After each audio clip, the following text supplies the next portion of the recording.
Hello and welcome to This Week in Review with Nigel Farage. Nigel, I don't really know where to start. It's all falling apart so quickly. I remember a few months ago you were not very impressed with Liz Truss to begin with, but I think this is even more dramatic than you expected. Yes, I mean, forget the failure of Liz Truss. That's a very minor part of a very, very much bigger picture. Think about this. Kwarteng puts in place a budget. Now, there were mistakes. There clearly should have been some spending cuts. Of that, I've no doubt. But in terms of directional change, in terms of looking to help the self-employed and small traders, in terms of keeping the tax burden at reasonable levels, in terms of political philosophy, it was a very welcome change in the right direction. But no, that would never do. That would never do. As soon as the IMF, the European Central Bank, President Biden, Chancellor Scholz of Germany, all went on the attack, the markets had a bit of a run. Although it's worth remembering, the yen has fallen far more than the pound, and US interest rates are far higher than gilt yields at the moment. But that all got forgotten. That all got forgotten. Not only is there a dramatic U-turn on all of those things, but significantly, the Chancellor gets removed, and the pro-Chinese Communist Party, globalist, pro-EU, Jeremy Hunt, from nowhere, gets put into place. Where was he when he got the call? Brussels. Well, I'm sure that's a complete coincidence. So he comes back on Eurostar, doesn't just become Chancellor, takes control of the whole government operation, sacks the Home Secretary, because she wants to actually keep the manifesto commitments on legal and illegal immigration, puts in place another of his own ilk, and this is a coup. This is a globalist, Remainer coup. And I don't see any way back for the centre-right, free market, Eurosceptic wing of the Conservative Party. They are routed, they are beaten, they are silent, and this now sets the course for British politics for some years to come. It almost doesn't matter whether it's Labour or Conservative. They're both in economic terms. Social policy may be slightly different, but in economic terms, they're both going to follow the Blairite, Cameroon, big state, high tax, high regulation model, believing that it brings stability. Well, let's have a look at what stability has done for us. Productivity, 20% lower than France's, which seems almost impossible. I've never known a Frenchman work hard. Low growth, increasing debt, and that's the trap we're in. And I think I have to face up to it perhaps more than anybody, that for the economy and for the business community, the promise of Brexit has now delivered pretty much nothing. All the things that you and I were talking about a couple of years ago, all of our excitement about what the UK could do, it's gone. It's gone. Now, that's not to say that Europe itself isn't in an even bigger mess than we are, because I think it is. And we might be witnessing some financial problems in Europe far bigger than we've got. And I think we probably will over the course of the next few months. But politically, what has happened is very significant. And I repeat, I'm not, an Alex Jones conspiracy theorist or anything like that. But this is a coup in British politics. Truss may be gone within a few days, but it almost doesn't matter. She's not even relevant. And look at what they've sunk to. Scuffling in the division lobbies. These are, and I've said it many times before, some of the lowest grade individuals I've ever come across in my life. That they are in politics purely to climb the greasy pole, not actually for what they can do for the country. They've got their comeuppance. On a bigger political debate, I do wonder now whether the 200-year-old Conservative Party, arguably the most successful political party in the Western world in our democratic history, I do for the first time now really begin to wonder whether the moment hasn't come when they maybe need to be replaced. We're recording this on Thursday morning, and the big drama about this scuffle in Parliament and the vote on the fracking bill and all this. Similar to the budget story, to me, it's a storm in a teacup. It doesn't really matter that much, and yet the MPs and the media and the commentators are making it out to be an absolutely extraordinary, scandalous event. Is that another sign of the globalists trying to stage their coup, I guess? It is, very much so. And they're very powerful. They're very coordinated. But, Thatcher and Reagan took on a post-war consensus. Butskelism, as it was known in the British economy, where basically the Conservative and Labour parties pursued very, very similar policies. Those policies had led to the disease of inflation in the 1970s, which we suffered worse than many other countries. And that's where we are again. That is where we are again. But you see, the difference is that we could have withstood the short selling on the markets. We could have withstood Joe Biden saying what he was saying. It's amazing, isn't it? To cut from 45p to 40. Quel horreur.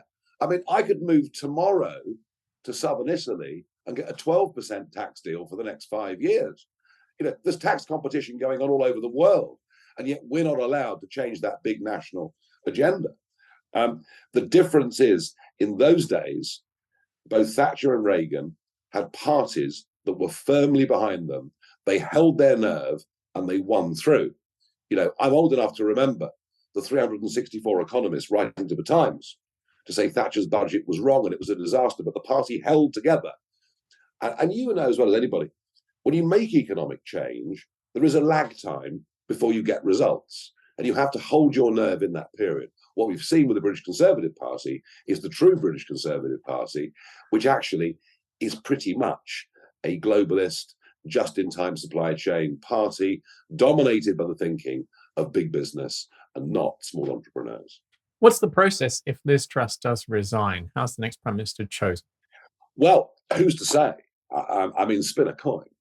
I don't see them going back to the membership because they've just told the membership they don't agree with the membership's choice. So they'll try and anoint Rishi Sunak, I guess. Again, the stability argument, the ex-Goldman Rishi, that's what we'll get. The party will be furious. He'll command no respect in the country. It could be that we reach a point where the level of public contempt and perhaps press contempt as well gets to a level where a general election becomes unavoidable. Now, there doesn't need to be a general election for 2 years and 2 months, but I'm beginning to think more and more in the last 24 hours that maybe the public will say, you just can't keep doing this to us. Actually, do you know what? We voted for a party with Boris at the head of it. And now you've now installed a revolving door in number 10. We've had 4 chancellors in 4 months. So the demand for a general election is coming strong. I mean, look, who knows what would happen? At the moment, the opinion polls suggesting the Tories would get wiped out to a rump of 40 or 50 seats. And that's quite possible. I suspect the turnout will be the lowest it's ever been. And there'll be, Reform UK will challenge and we'll get quite a lot of votes, but probably not many seats. But we're headed for a big Labour majority, and we're headed for an absolute crisis in, are we going to have in this country, a credible party of opposition that actually advocates and believes, both in democratic and economic terms, the kind of things that we've been pushing and arguing for on fortune and freedom for the last couple of years.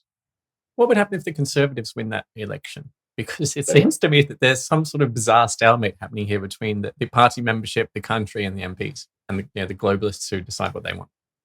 The Conservatives cannot win that election. You forget it. Yeah, trust is completely broken. Boris was part of that trust breakdown. It's now evaporated completely. It isn't going to happen. The question is, how big will the disaster be? Will it be a 97 type scenario where they lose half their seats, or will they just get like in Canada, where the Conservatives in Canada 30 years ago got wiped down to 2 seats? They'd been the party of government. We don't know the scale of this. It's what comes next that will really matter. How concerned are you from a financial and economic perspective of a Labour government then? We've got one now. What's the difference? What's the difference? I mean, Hunt, let's say you're a director of, as millions of people are, of a small limited company. Hunt has just announced your corporation tax is going up by 30%. The dividends that you pay yourself through that company, that tax is going up by 1.25%. And if you're trying to operate as an IR35 contractor and finding the bureaucracy and the rules making it incredibly difficult to run a legitimate business where you can put genuine expenses against income, you've been told there's going to be no change. I mean, on all 3 of those counts, you're going to be absolutely furious. And you have to think what the knock-on effect to entrepreneurship and growth of that is. And I think it's very serious. So I think we're going to be stuck back in this sort of model that we've had ever since 2010, and it's not working. Yes, I know we've had the financial crisis. I know we've had COVID. I know we've got the energy problems, but the energy problem was completely self-inflicted.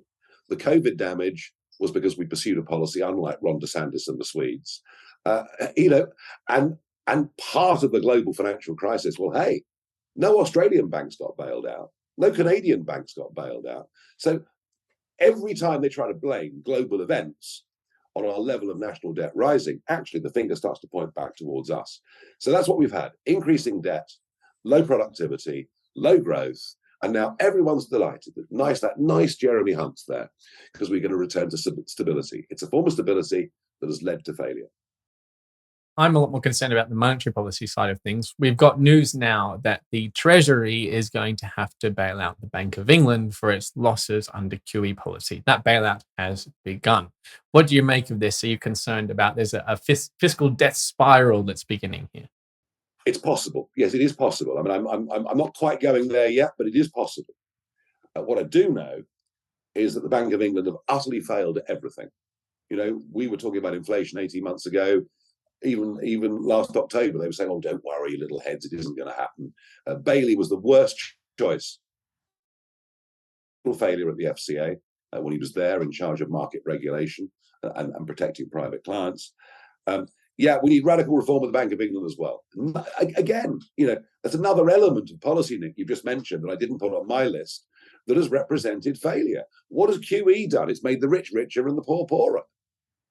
We've pumped assets through some of these policies. So, quite how difficult, quite how bad this gets, I just don't know. Isn't it a poison chalice then for Labour to win a general election or for Jeremy Hunt? So, here's one line of thinking. This is the Machiavellian Gove, you see. One line of thinking is the best thing possible is to have a general election and give the ball to Labour, who clearly have no policies and no clue whatsoever, other than they'll go along with this concept of stability. So there is a school of thought. There is a school of thought that says that might be a good thing. I've also considered in the last couple of days that maybe the way Liz Truss gets back at the disloyalty of those in her own party is she goes to the king and demands a general election so that they all lose their seats. So there's all sorts of ways this could play out. Yeah, I think whatever happens, it's going to be mighty entertaining to write about. I'm not so sure it's going to be so entertaining on the receiving end, but hopefully we can make it funny for the people at home. Nigel, thanks for joining us. And everyone at home, thanks for watching.